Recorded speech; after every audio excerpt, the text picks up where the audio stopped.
The bulldozer didn't stop at the property line. It kept going, straight through her grandfather's fence, and straight into a mistake the HOA would spend six figures trying to undo. Diane Holloway had lived in the same lakeside cottage for 31 years. She taught third grade for most of them. Quiet woman, cardigans, reading glasses she never took off. She wasn't the type anyone expected to fight, which is exactly why the HOA picked her yard. Cedar Cove Estate sat on Lake Winnetka, and the shoreline strip behind Diane's house had been hers on paper. Ours in spirit, according to HOA President Russell Combs. Loud truck, louder voice, 9 years running the board like a kingdom. He wanted a private community dock. Her shoreline was the flattest access point on the lake. The letter came first. Then the survey stakes disappeared. Then, on a Tuesday morning, crew showed up with equipment and orders. That fence comes down. Board vote, common area, Russell said, arms crossed, sunglasses on. Show me the recorded boundary, Diane said. I don't need to show a homeowner anything. By that afternoon, her cedar fence was in a pile, and stakes marked a dock footprint 15 feet onto her land. That night, Diane didn't call a lawyer. She called the county recorder's office. What she found stopped her cold. The original 1960 plat, the one that created Cedar Cove, showed her parcel extending clear to the water's edge. No shared easement, no common area, just her name, her grandfather's name before that. Stamped and filed 60 years ago. She ordered a certified copy. Then she hired a licensed surveyor to restake the line with witnesses present.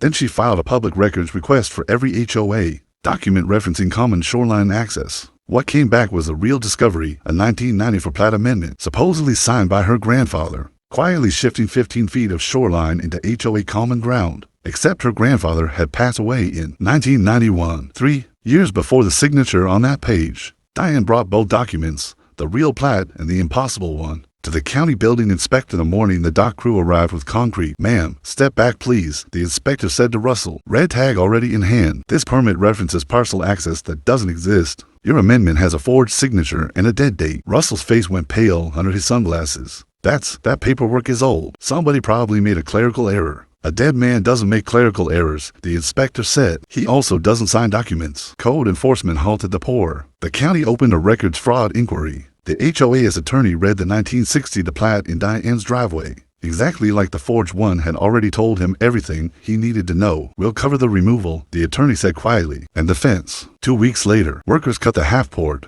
dock foundation out of the shoreline while neighbors watched from their porches. The HOA paid for a new cedar fence, restored the eroded bank, and covered Diane's survey and legal fees in full. Russell resigned before the next board meeting. Diane still teaches Sunday school at the Lake Church. She keeps a framed copy of the 1960 plat on her wall, not out of anger, she says, but as a reminder. People assume paperwork is boring, she told a neighbor. But paperwork is the only thing that never lies. Sometimes the quietest woman in the room isn't the one who loses. She's the one who already knows exactly where the line is drawn.